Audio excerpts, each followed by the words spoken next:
Então, nossa, a gente está refletindo coisas profundas hoje, né? Espero que vocês estejam pensando aí. E agora a gente vai para uma parte um pouco mais técnica, né? Que é a questão de descrever o cargo. Cada um seu quadrado, cada um desenvolvendo as suas tarefas ou atribuições. Mas o que eu tenho que fazer? Isso é importante demais da conta, porque senão uma das coisas que nos chateia muito é ser cobrado por algo que você não sabia que tinha que fazer. Mas isso ninguém falou que eu tinha que fazer, ué. Isso não está nas minhas atribuições. Ué, e isso é muito chato, né? Então a gente tem que descrever o cargo para ter o serviço organizado e para cobrar, tá certo? Porque foi combinado, foi combinado. Eu falei que você tinha que fazer isso, e tal, né? Então a gente precisa entender melhor isso para que a gente possa fazer essa divisão das tarefas ou atribuições de uma forma mais harmoniosa. Então, descrever um cargo significa relacionar o que o ocupante faz e o motivo por que faz. A descrição do cargo é um retrato simplificado do conteúdo e das principais responsabilidades. Lógico que não consegue descrever tudo, mas a gente consegue descrever aquilo que é mais importante e da forma que precisa ser feito, né? Então, o formato da descrição de cargo inclui o título do cargo, o sumário, né, que é o resumo das atividades, as principais responsabilidades, a maneira breve das tarefas, dos deveres, das responsabilidades. Então, tudo isso vai estar descrito, né? Então, hoje os cargos requerem maior flexibilidade, a gente falou lá, né? O imprestável hoje está complicado, e participação contínua das pessoas, transformando em equipes, em times multidisciplinares, né? Eu não sei tudo, nunca vou saber, mas juntos seremos mais fortes. Essa é a dinâmica do processo, né? Então, a posição do cargo no organograma define o nível de hierarquia do ocupante, como a quem reportará e sobre quem exercerá a autoridade, que pode ser localizado no departamento ou divisão. Então, a quem eu estou ligado, né? Então, uma coisa também que é muito ruim, que é você cumprir ordens ou ser cobrado ou ser solicitado de uma pessoa que é seu chefe. E uma coisa que eu repito sempre a minha vida inteira e continuo repetindo: cachorro que tem dois donos morre de fome, tá certo? Essa é uma máxima super verídica e se aplica a várias situações. Um fala uma coisa, outro fala, afinal de contas, quem é que eu tenho que seguir, né? Quem é que manda nesse negócio aqui? Então, isso é muito importante, sabe, gente? Quem é a autoridade, quem se responsabiliza, a quem que eu devo reportar, a quem que eu vou tirar dúvidas, a quem que eu devo negociar, falar, explicar, pedir informação, né? Então, quando isso é meio bagunçado, deixa o funcionário assim extremamente perdido, ele não sabe para que lado que ele vai. Ele começa a fazer uma coisa, para. Aí chega um e fala: não, agora você tem que fazer isso. Não, porque eu estou terminando. Não, isso é mais importante. Aí você pula para cá. No final das contas, você não fez nada, né? Então, é muito importante a gente definir no cargo esse nível de autoridade, as responsabilidades, aquilo que é necessário o funcionário saber, ou futuramente, né, ou brevemente, vocês aí como os gestores não cometer esse tipo de erro, né? Então agora a gente vai para uma parte conceitual, mas ela é muito importante e eu vou explicar isso de uma forma bem simples para vocês. Então, tarefa é toda atividade individualizada executada por um ocupante. Normalmente a gente chama de tarefa aquilo que é operacional. E aí a gente tem um outro conceito que é muito importante para definir a descrição de cargos, que é a atribuição, que é toda atividade individualizada, olha só, mesma coisa, executada por um ocupante do cargo, porém, geralmente ela é atribuída a cargos mais diferenciados, é uma tarefa mais mental, né, envolve mais a cabeça do que a força física, ela é menos braçal, então ela é mais burocrática, né? Então, basicamente, a diferença entre tarefa e atribuição é isso, a tarefa ela é mais operacional e a atribuição ela é mais burocrática. Aí a gente tem uma outra, nossa, são muitos conceitos agora, né? Mas vocês vão ficar fera nisso. A função, que é o conjunto dessas tarefas ou atribuições. Se eu tiver várias tarefas, eu vou ter uma função específica, né? Porque nada é uma coisa só. Tudo que eu vou fazer não é só tirar daqui e pular, né? Eu tenho outras questões que envolvem que vai me dar uma função. Exercido de maneira sistemática, reiterada por um ocupante do cargo. E o cargo? Ai, meu Deus, complicou mais um pouquinho.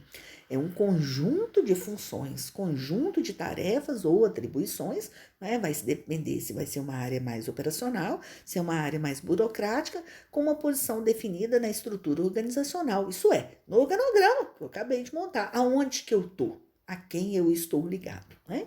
E o ocupante é aquela pessoa designada para desempenhar um cargo. Então, quando eu junto, né, tarefas, várias tarefas ou várias atribuições, eu vou ter uma função. E quando eu junto várias funções, uma função disso, a função daquilo, mais a função do outro, e todas as funções afins, né? Eu vou ter o quê? Eu vou ter um cargo, né? Então, quando eu formo, né, um conjunto de tarefas, de atribuições, de funções, eu passo a ter um cargo. E aí, para eu fazer a descrição do cargo, né, eu preciso saber, olha, o que faz, que são as tarefas, as atividades, quando faz. Isso é muito importante, gente. Tem serviço que eu faço uma vez no mês só. Tem serviço que eu tenho que fazer todo dia, tem serviço que é mensal, tem serviço que é esporádico, não é? Mas eu não posso, ele tem que estar na minha agenda, porque se eu não fizer, o bicho vai pegar, tá certo? Vai dar um problema seríssimo. Então, quando faz? Como faz? Né? Eu utilizo o quê? Pessoas, máquinas, materiais, as informações. Se eu só faço depois que você faz, eu tenho que te esperar. Então, como é que está funcionando essa cadeia? Né? Aonde que faz? É na própria empresa? É no escritório jurídico, no escritório de contabilidade, é no computador? Não sei, não sei. Nós temos que definir isso. E por que faz? Né? Que são os objetivos, as metas, os resultados que a gente espera encontrar. E aí esse desenho do cargo, né? Então, qual é o conteúdo do cargo, conjunto de tarefas e atribuições. Pensa nisso, gente. Quais são as suas tarefas? Quais são as suas atribuições? Quais são os métodos, né? Como, o método é o como esses processos de trabalho, como essas tarefas são desempenhadas, a quem o ocupante do cargo deve prestar responsabilidade, quem é o seu superior imediato. É tão bom quando a gente tem isso definido, né? E quem o ocupante do cargo deverá supervisionar ou dirigir autoridade, ou seja, quem serão seus subordinados, né? Então, quem tem vários subordinados, ele também tem que ter essa noção do cargo que ele ocupa, das tarefas ou atribuições que os seus funcionários ocupam, para que ele possa realmente cobrar e as coisas acontecerem. Mas fazer essa descrição do cargo, gente, são poucas empresas, sabe? Sinceramente, são poucas empresas organizadas, né, que tem um manual de descrição de cargo bem feito. Isso ajuda demais no processo de seleção, de recrutamento e seleção. Você lembra que eu falei com vocês? Porque a gente não conhece todos os cargos, mas a empresa que tem a descrição do cargo, ela tem o perfil da vaga, matou a pau agora, tá certo? Então, nós temos métodos de colheita de dados sobre esses cargos, né? Então, pode ser através de uma entrevista, a participação do analista, a participação do ocupante do cargo, do seu supervisor. Pode ser um questionário que ele vai preencher, né? Do que ele faz, que horas que ele faz, como é que ele faz e tal. Que quando tem muitas pessoas no mesmo cargo, às vezes a gente usa a entrevista, a gente usa o questionário, porque eu tenho que entender como é que aquilo funciona, porque as outras pessoas terão que fazer da mesma forma. E também, paralelo a isso, né, junto à entrevista e o questionário, um ótimo critério de observação é a participação ativa, né? Você fica vendo o que a pessoa faz, por exemplo, ela está embalando um produto, então o que ela faz? Às vezes ela tem até dificuldade de explicar. E aí a pessoa que está conduzindo o processo de descrição de cargo fica ali observando, né? Ah, mas você fez isso. Ah, eu tenho que fazer isso. Não, então tem que colocar aqui, ó. Você tem que fazer isso. Se você não fizer isso, vai dar errado. Então, alguns momentos as participações são ativas, outras as participações são passivas, mas essas são as principais técnicas, né? E aí, nós iremos fazer uma atividade com essa descrição do cargo, né? Essa colheita de dados, né? Que no caso nosso aqui vai ser um formulário para ser preenchido, né? Então ele tem o nome, o título do cargo, o departamento, o superior, né? O sumário, que são as principais tarefas, né, que faz, diário, mensal, semanal, as qualificações, né, que você precisa ter para desenvolver essa tarefa ou essa atribuição. Olha, totalmente ligado com o processo de recrutamento e seleção. Tá percebendo, gente? Olha, informática, matemática, estatística, comunicação oral, comunicação escrita, a legislação, não sei, você tem que ter essa qualificação, porque você não vai conseguir desempenhar as funções, né, que tem nesse cargo e que são devidas a você. Os equipamentos que você usa, você precisa de calculadores, precisa de máquina, não sei. Os contatos, né, entre departamento, entre pessoa, contato interno, contato externo.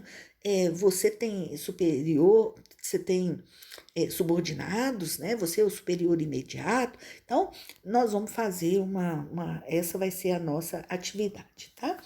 E aí eu vou encaminhar.